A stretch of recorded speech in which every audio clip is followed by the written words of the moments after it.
Hello everyone, good morning. How are you? I hope you will be fine at home. And I think all are doing the study in the proper way. Once again, welcome in DP class. Our lesson 5th is going on democratic rights. Democratic rights. So we have already discussed right to equality, right to freedom. Today we will discuss about right against exploitation, or that is given in which article 23rd and 24th. So today we will discuss the third fundamental rights, right against exploitation. Once the right to equality and right to liberty is granted to every citizen, so has the right, has the freedom, it means nobody will exploit these rights. But yet the constitution makers thought that it was necessary, but our constitution maker, yani those who made our constitution, they thinking it was necessary कि for the protection, whose protection, for the weaker section, to write down some certain clear provisions, yani write down some clear steps या provisions to prevent exploitation of the weaker section of the society. It means we are providing the each and everyone right to equality, right to freedom. After that, our constitution makers given some certain rights. Yeah, they have written some certain clear provisions to prevent exploitation of the weaker section of the society. So our constitution declared as three evils that is prevalent in our society, and nowadays these three are illegal. First, prohibition of trafficking in human beings. Trafficking in human beings means selling and buying of human beings, यानी कि इंसानों को खरीदना और बेचना. For which purpose? For the women specially are purchasing for the immoral purposes. Immoral मतलब for doing the wrong activity, यानी कि वीमेंस को किसके लिए खरीदा जाता है? गलत कामों के लिए.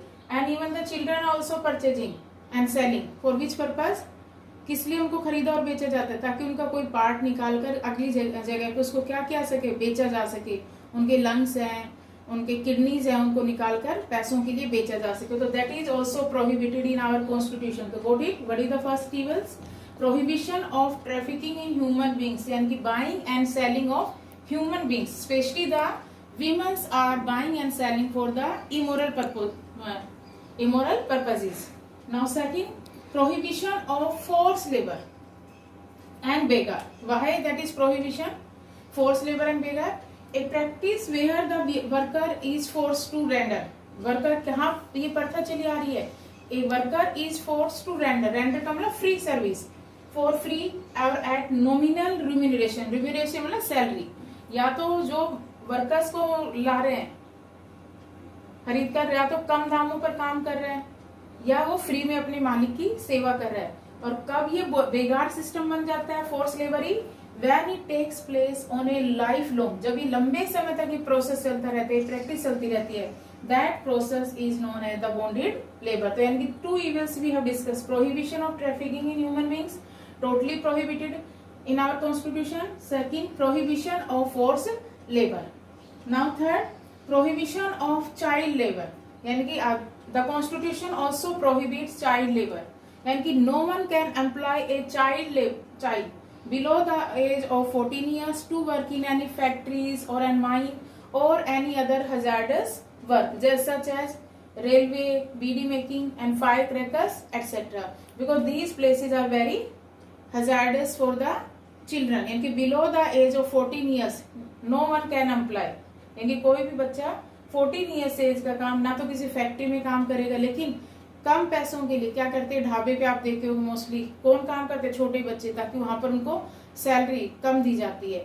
फायर क्रैकर्स में उनको मनाही है, क्यों? उनका जो बारूद निकलता है वो कितना खतरनाक है बच्चों के हिसाब से. बीड़ी मेकिंग, ये भी केमिकल यूज होता है इसमें भी, वो भी बच्चों के लिए खतरनाक है. तो these are the three evils, but nowadays three R's क्या कर दिया इनको? Three are prohibited by the constitution. तो we have discuss the right to equality, right to freedom and right against exploitations. Now we will discuss the next topic, right to freedom of religion. Now we will discuss the fourth fundamental right, right to freedom of religion. That is given in article 25 to 28. And the fourth fundamental right is going on right to freedom of religion, and that is given in which article 25 to 28. We have already discussed right to freedom. It means includes right to freedom of religion as well. जैसे right to freedom हमें मिली है, सभी जगह में आज़ादी है, स्वतंत्रता है, सब कुछ करने, तो same way in the right to freedom we also including right to freedom of religion as well. Constitution says that India is a secular state. Secular means no official religion. It is our choice. We want to adopt any religions we can adopt. There is no official religion in our country. That's why our country is also called Indian secularism. Indian secularism means there is a no relationship between the state and the religion. यानी कि state और religion का आपस में कोई relationship नहीं है. It means state cannot intervene in the religious matter, but in some matters, but कुछ मामलों में state can intervene. जैसे untouchability you can see, ये हमारी प्रथा थी. ये क्यों हमने स्टेट गवर्नमेंट ने या इंडियन गवर्नमेंट ने इसमें इंटरवेन किया, बीच बचाव किया, क्योंकि ये किसी की डिग्निटी को हार्म कर रहा था, तो इसलिए इसमें बीच में एक आप एग्जांपल दे सकते हो 3 तलाक जो केस है, उसमें भी एक धर्म से मुद्दा जुड़ा हुआ था कि महिलाओं को कितना इससे लॉस हो रहा था, तो उसमें भी गवर्नमेंट ने इंटरव्यू किया. इन सम मैटर्स गवर्नमेंट का इंटरवन इनके बीच में आ सकती है. तो practices and attitude of a principle at equal distance from all religions. According to the Indian secularism practices, we can adopt all religions simultaneously, and we can do principles and equal distance, यानी कि all religions are equal for us. Every citizen has a right to profess. Profess का मतलब आप कह सकते हो कि हमने किसी भी एक, जैसे भगवान को बिठा लिया कि भाई आई विल फॉलो या आई विल एक्सेप्ट ओनली, मैं तो अब इसी की पूजा करूंगा, शिव जी की, गणेश जी की, या अल्लाह की, या मुझे जीसस क्राइस्ट की करना है, आप कर सकते हो. प्रैक्टिस मतलब उससे रिलीजियन, उससे रिलेटेड जो भी गॉड मैंने अडॉप्ट किया है अपने दिल में, उससे रिलेटेड मैं अपना उनका मतलब पूजा पाठ कर सकती हूँ, उससे रिलेटेड. प्रैक्टिस का मतलब. प्रोपोगेट का मतलब स्प्रेड, कि जो रिलीजन मैंने अडॉप्ट कर रखा है उसका मैं कैसे प्रचार कर सकती हूँ. प्रोपोगेट, तो यानी कि every citizen has a right to profess, practice and propagate the religion of his और own choice. A person is free to change religion on his और हर ओन वे. यानी कि एक पर्सन अपनी इच्छा से, he or she can change the religion if you want to do, but no one should compare का मतलब forcefully and do with the method of fraud या inducement में डरा धमका कर या उनसे कुछ लालच देकर हम उनको कंपेयर नहीं कर सकते दूसरे पर्सन के. यू शुड कन्वर्ट का मतलब कन्वर्जन, यानी to change religion from one religion to another religion. तो यानी कि but no one should compare another person to convert by forcefully, या we can say that by fraud, by inducement. Under the freedom to practice religion, one cannot do whatever he or she wants. We are not saying, कहने को आप हम ये कहें कि भाई मुझे तो right to freedom of religion मिला है, अब मैं जो चाहे वो कर सकता हूँ धर्म के नाम पर. Whatever I want to do, I can do. No. You can say that sacrifice animals or human. Sacrifice मतलब in the name of religion, यानी कि रिलीजन का नाम लेके मैं कहूँगी मुझे तो एनिमल्स को बलि देनी है, ह्यूमन बीइंग की बलि देनी है. यानी कि हमें फॉलो करना चाहिए रिलीजन को, बट क्या नहीं होना चाहिए, एक सुपरस्टिशन नहीं होना चाहिए कि मैं आदमी की बलि दूंगा या किसी पशु की बलि दूंगा तो मेरा ये कार्य पूर्ण होगा. नहीं, ये हमारे दिमाग के अंदर या हमारे जो दिलो दिमाग में जो चलती है, इससे हमारे ये चीजें पूरी होंगी, वो हमें अवॉइड करनी चाहिए.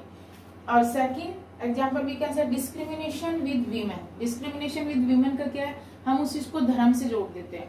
जैसे किसी औरत का आदमी मर जाता है तो हम क्या कहते हैं कि ये तो रिलीजन से हम उसको रिलेटेड कर देते हैं. अब आदमी मरने के बाद क्या होगा कि हस्बैंड मर चुका है तो क्या करना है, उसको सफेद साड़ी पहननी है, बी हेडेड, यानी कि पूरा सिर उसका गंजा करके रखना है उसको. ये हमने, अगर वो अपनी इच्छा से रहना चाहती है that is no problem, but हम उसको एक धर्म के नाम पर कर रहे हैं कि भाई आपका हस्बैंड डाइड हो चुका है, एक्सपायर हो चुका है, तो अब आपको ये करना है. नो. तो यानी कि these are the examples of freedom to practice religions. One can not do whatever he और she wants. Example sacrifice animals और ह्यूमंस, डिस्क्रिमिनेशंस विद वीमेन, यानी कि सुपरस्टिशन वी शुडंट फॉलो, अंधविश्वास. Government work on being secular. हमने बोल तो दिया India is a secular country, तो for that purpose what government is doing, government इस पर क्या काम कर रही है. No favour and no discrimination towards any religion. यानी कि गवर्नमेंट जो हमारी सरकार है ना तो किसी धर्म के प्रति कोई भेदभाव कर सकती है और ना किसी का पक्ष ले सकती है. No religious instructions in government educational institutions.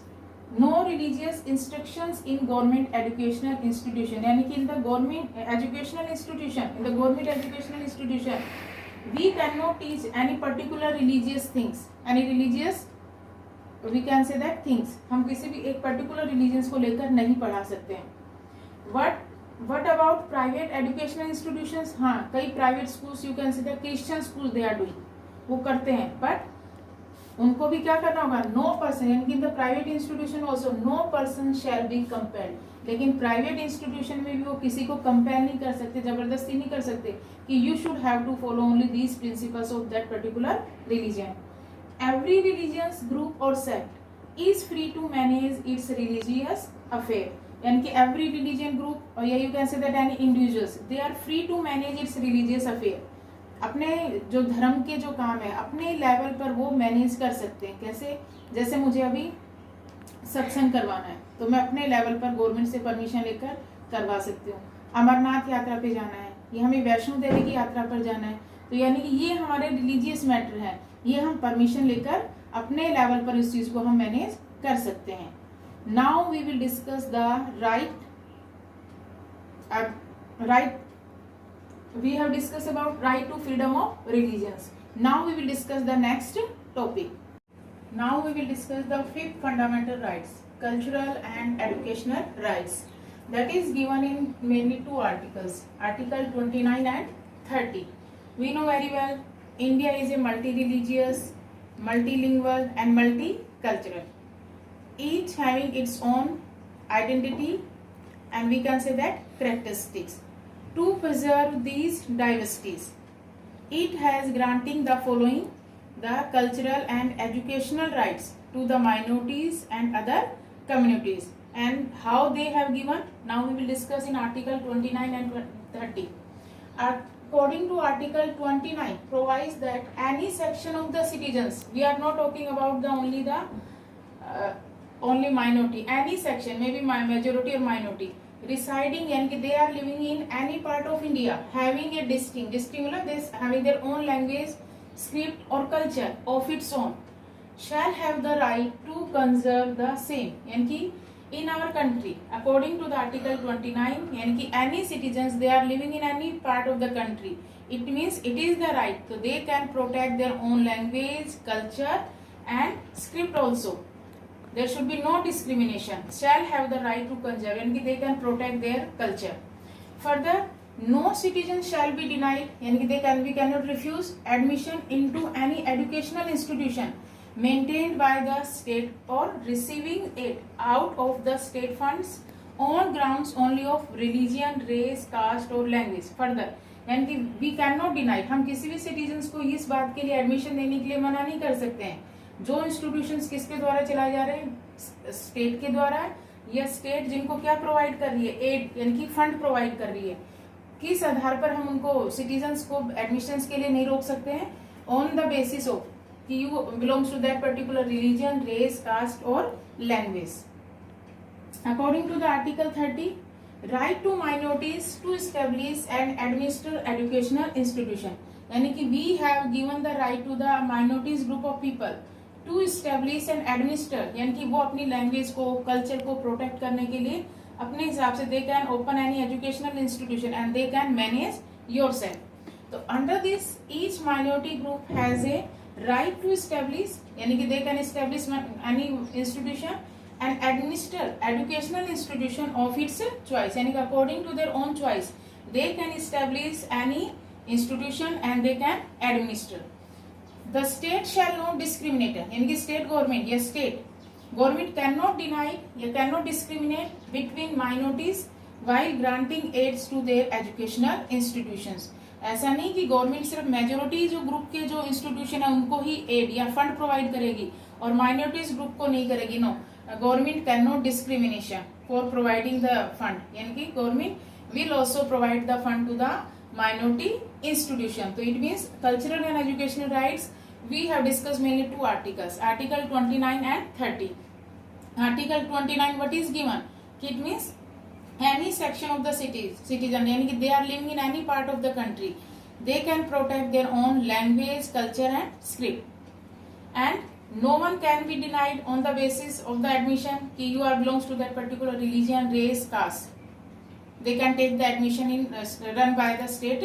Yeah, they are providing the state government any institution fund. And according to the Article 30, right to minorities to establish and administer educational institution. यानी कि minority group of people, they can open their own institution and they can administration in your on their own choice. On that basis, state government cannot discrimination for providing the fund.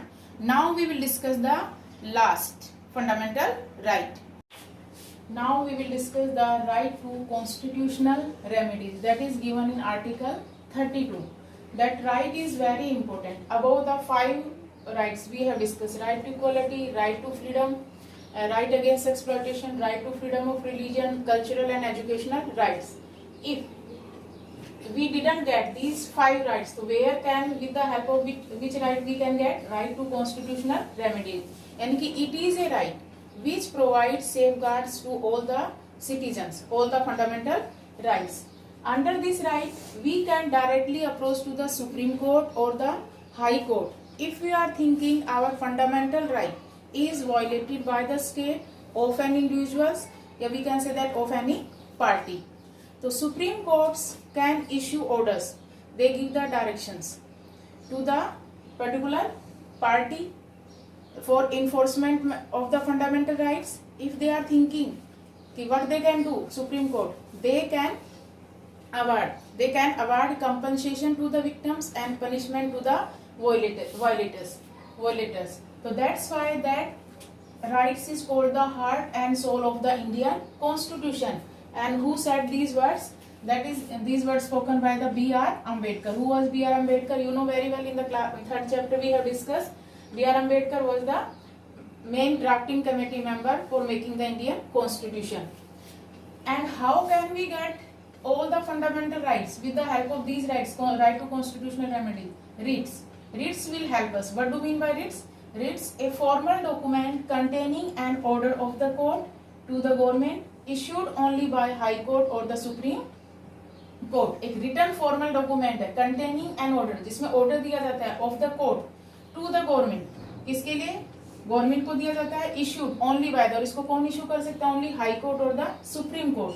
तो writs to make sure, यानी कि fundamental right is not violated. यानी कि who will take care कि our fundamental right will not be violated? Writs. And there are mainly 5 writs are there. First, habeas corpus. Habeas corpus means, what is the meaning of? We can take the example. अगर police किसी को arrest करती है, किसी culprit person को, तो order, court उसको क्या ऑर्डर दे सकता है? Courts will order to produce be before court. यानी कि ए पुलिस है, बी क्या है? कल्प्रिट पर्सन है. तो कोर्ट किसको ऑर्डर दे सकता है? ए को ऑर्डर देगा. किस चीज के लिए? कि आपने जिस पर्सन को बंदी बनाया है उसको कहाँ पेश करना? आपको विद इन 24 आवर्स में कोर्ट के सामने. यानी कि पुलिस को ये बात माननी होगी. And second writ mandamus. Mandamus मतलब कमांड, ऑर्डर देना, एक आदेश देना. We can say that courts can order a person और a party to perform a task. यानी कि कोर्ट किसको ऑर्डर दे सकता है कि कोई भी टास्क कंप्लीट करवाना है. जैसे म्युनिसिपल कॉर्पोरेशन को ऑर्डर दे सकता है. किस चीज के लिए कमांड दे सकता है? कि पूरे शहर में कचरा फैला हुआ है उसको कैसे साफ किया जाए, उसके रख रखाव के लिए. तो किसको ऑर्डर दे सकता है? कोर्ट म्युनिसिपल कॉर्पोरेशन को. तो फर्स्ट हमने क्या? Habeas corpus, second mandamus, and third prohibition. यानी कि high court can order to lower court. Prohibition में क्या होता है? High court. यानी कि supreme court can give order to the high court and high court can give order to the lower court to stop jurisdiction. Jurisdiction मतलब होता है legal authority, कानूनी तौर पर जो पावर है उसको स्टॉप करने के लिए. क्यों? Over stepping. अगर हाई कोर्ट को ये लगता है कि लोअर कोर्ट उस पावर का क्या कर रहा है? दायरे से बाहर, यानी कि वो प्रॉपर वे में काम नहीं कर रहा है, तो कौन अपने हाथ में पावर ले सकता है लोअर कोर्ट से? High court. That is called prohibition. Certiorari. Certiorari मतलब हाई कोर्ट से सिमिलर है, मिलते जुलते हैं, स्लाइटली डिफरेंस है दोनों में. इसमें क्या है? High court can ask a lower court. High court क्या कर सकता है? Can ask a lower court to hand over the case. यानी कि इसके अंदर क्या है? हाई कोर्ट लोअर कोर्ट को कहता है कि आपने जो केस लिया है कि वो आप मुझे क्या कर दो? हाई कोर्ट को हैंड ओवर कर दो. किसके लिए? फॉर स्पीडी जस्टिस, ताकि जल्दी हम न्याय प्रदान कर सके, इसीलिए फॉर स्पीडी जस्टिस के लिए। इसमें क्या है कि हाई कोर्ट किस लिए ऑर्डर देगा, to stop jurisdiction overstepping की वजह से हाई कोर्ट लोअर कोर्ट से केस ले सकता है। और सर्टियोररी में क्या है, हाई कोर्ट लोअर कोर्ट से कैसे मतलब उसका केस हैंड ओवर कर सकता है, किसके लिए, फॉर स्पीडी जस्टिस, जल्दी न्याय के लिए। Now quo warranto, by what authority court may ask a person is holding a public office if claims found wrong remove from post. Quo warranto हो, बाय व्हाट अथॉरिटी, यानी कि एक authority से questions पूछ सकती है court. Court may ask a person, अगर किसी पर्सन ने गलत तरीके से कोई ऑफिस को होल्ड कर रखा है, अपने पास ले रखा है, अगर वो क्लेम्स में रॉन्ग निकलता है तो रिमूव फ्रॉम पोस्ट, तो उसको उसकी पोस्ट से क्या कर दिया जाता है, हटा दिया जाता है। तो it means these are the 5 writs to make sure fundamental is not violated. So that's why right to constitutional